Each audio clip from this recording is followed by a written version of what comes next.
امیر المؤمنین علی ابن ابی طالب علیہ السلام صفین سے واپس آتے ہوئے جب آپ کا گزر ایک قبرستان سے ہوا جو کوفہ شہر کے باہر تھا تو مولا کائنات ان قبور کے مکینوں کی طرف متوجہ ہوئے اور آپ نے ان قبور کے قبروں میں رہنے والوں سے ایک خطاب کیا جو ہم سب کے لیے نصیحت ہے۔ مولا نے ارشاد فرمایا، یا اہل الدیار الموحشہ، اے وحشت ناک گھروں میں رہنے والو، والمحال المقفرہ، اے اجڑے ہوئے مکانوں میں رہنے والو، والقبور المظلمہ، اے تاریک گھروں میں رہنے والو، یا اہل التربت، اے مٹی کے گھروں میں رہنے والو، یا اہل الغربت، اے پردیس میں رہنے والو۔ اس کے بعد مولا کائنات نے ارشاد فرمایا، انتم لنا فرط سابقم ونحن لکم تبع لحق، آپ ہم سے پہلے چل دیے، ہم بھی آپ کے پیچھے پیچھے آپ کی طرف آ رہے ہیں۔ اس کے بعد مولا کائنات نے ان اہل قبور کو اس دنیا کی کچھ خبریں سنائیں جس دنیا کو وہ چھوڑ کے جا چکے تھے۔ مولا کائنات ارشاد فرماتے ہیں، امل اموال فقد قسمت،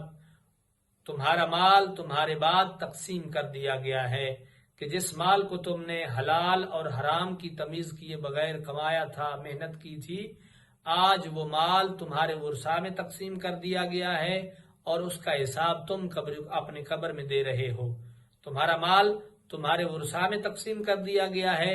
اور آج حساب تمہیں دینا پڑ رہا ہے۔ اس کے بعد مولا ارشاد فرماتے ہیں، امد دور فقد سکنت، جس گھروں کو تم نے بڑی محنت سے بنایا تھا، جن بنگلوں کو تم نے بڑی محنت سے بنایا تھا، وہ بنگلے، وہ مکان، وہ فارم ہاؤسز، جن کو تم نے بڑی محنت کے ساتھ، بڑی مشقت کے ساتھ بنایا تھا اور بڑی محنت سے سجایا تھا، آج ان مکانوں میں، ان بنگلوں میں، ان کوٹھیوں میں کوئی اور رہ رہا ہے اور تم اس تاریک اور وحشت ناک جگہ کے مکین بن چکے ہو۔ آج تم یہاں ہو، تم اس حال میں ہو جن گھروں کو تم نے اتنی محنت سے بنایا تھا، اتنی محبت سے بنایا تھا، اتنی محنت سے سجایا تھا، آج وہاں کوئی اور رہ رہا ہے اور تم اس قبر کے مکین بن چکے ہو۔ اس کے بعد مولا کائنات ارشاد فرماتے ہیں، امل ازواج فقد نکحت، تمہاری بیویوں نے تمہارے جانے کے بعد کسی اور سے نکاح کر لیے ہیں کہ وہ بیویاں کہ جن کی ناراضگی تم سے برداشت نہیں ہوتی تھی، تمہارے جانے کے بعد انہوں نے کسی اور سے نکاح کر لیے۔ اس کے بعد مولا کائنات ارشاد فرماتے ہیں کہ یہ وہ خبریں تھیں جو ہمارے پاس تھیں، کیا تمہارے پاس بھی کوئی خبر ہے؟ تو اس کے بعد مولا کائنات اپنے اصحاب کی طرف متوجہ ہوئے اور مولا نے ارشاد فرمایا،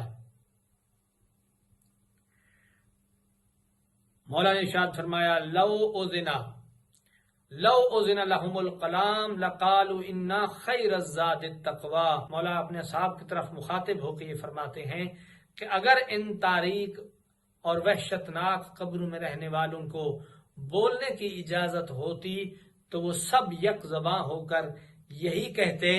کہ اس لمبے سفر میں، اس وحشتناک سفر میں اگر کوئی زاد راہ ہے تو وہ تقوی اور پرہیزگاری ہے۔ تو مومنین کرام، ہمارے لیے یہ سبق ہے کہ یہ مال، یہ جائیداد، یہ گھر، یہ دولت، یہ اولاد،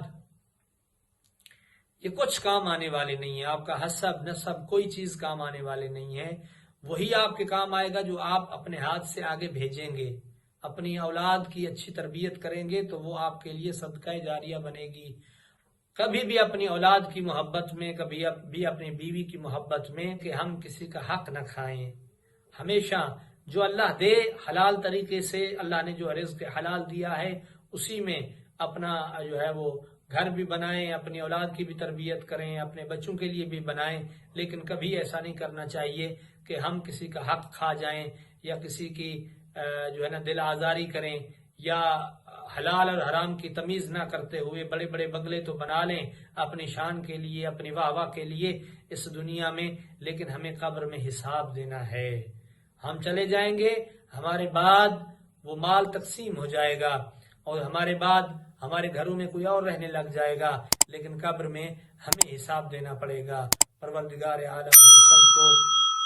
صحیح راستے پہ چلنے کی توفیق عطا فرمائے۔